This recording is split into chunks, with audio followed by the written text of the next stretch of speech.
Le lundi 25 septembre 2017, le centre de représentation de la République populaire de Donetsk a été inauguré à Marseille.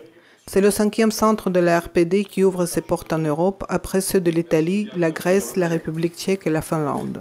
L'ouverture du centre de représentation en France a une importance toute particulière car la France avec l'Allemagne fait partie des pays garants des accords de Minsk. La cérémonie a réuni de nombreuses personnalités et des élus locaux, notamment Jacques Lostermann, président du mouvement Mon Pays la France, Xavier Moreau, politologue du Centre d'analyse politico-stratégique Stratpol, ainsi que Christian Pujol, conseillère départementale des Bouches-du-Rhône, et Christian Borelli, conseiller communautaire des Pays d'Aix, qui avait accompagné Hubert Fayard, le président du centre, lors de son voyage à Donetsk en juin dernier. Oui, merci de nous recevoir aujourd'hui.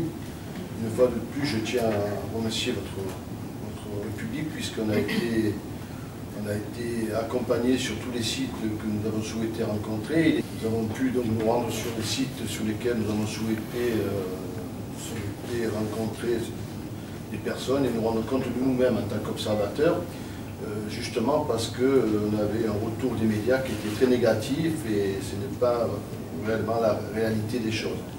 On voit que votre République fonctionne normalement puisqu'il y a le triptyque président, parlement, gouvernement.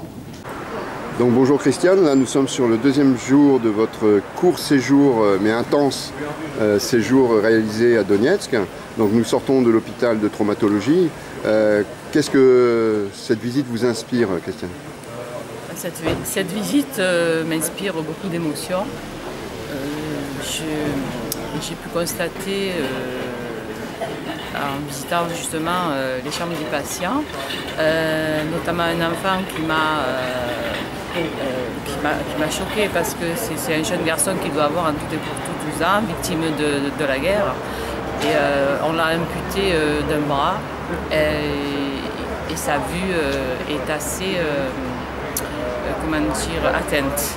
Même s'il y voit, il a perdu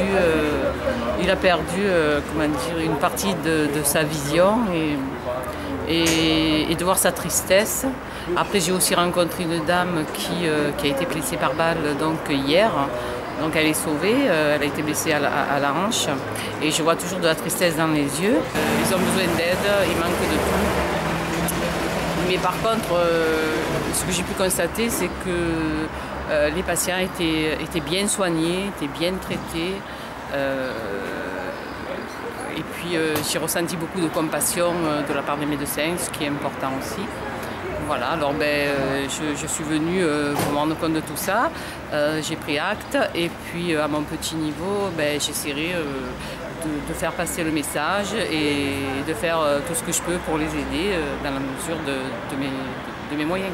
Près de 60 invités au total ont assisté à la soirée ainsi que plusieurs médias. La ministre des Affaires étrangères de la RPD, Natalia Nikonorova, s'est adressée au public dans un message vidéo. Elle a souligné le rôle important du centre dans le travail de réinformation pour briser le blackout médiatique autour de la guerre du Donbass. Terriblement important.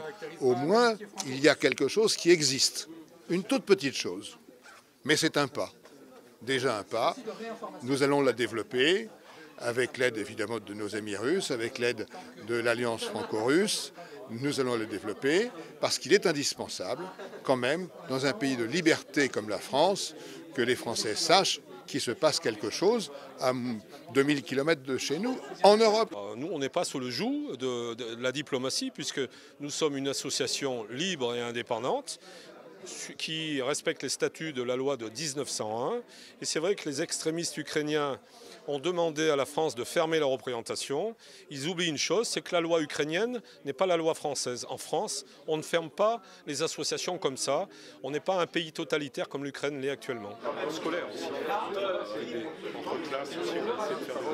La finalité, c'est faire entendre la voix du Donbass en France, qui malheureusement n'est pas entendue, puisqu'on voit quand même qu'il y a un monopole des anti, des pro-Maïdan. C'est créer des relations entre le Donbass et la France. Je dirais, pour schématiser, c'est pour construire un pont entre le Donbass et la France. L'ouverture du centre de représentation en France a été possible grâce au support du député du Conseil du peuple de la RPD, Vlad Brig, de l'équipe de l'agence de presse Novorossia et du volontaire français dans le Donbass, Erwan Castel. Svetlana Kiselyova, Erwan Kastel, Novorossiya TV.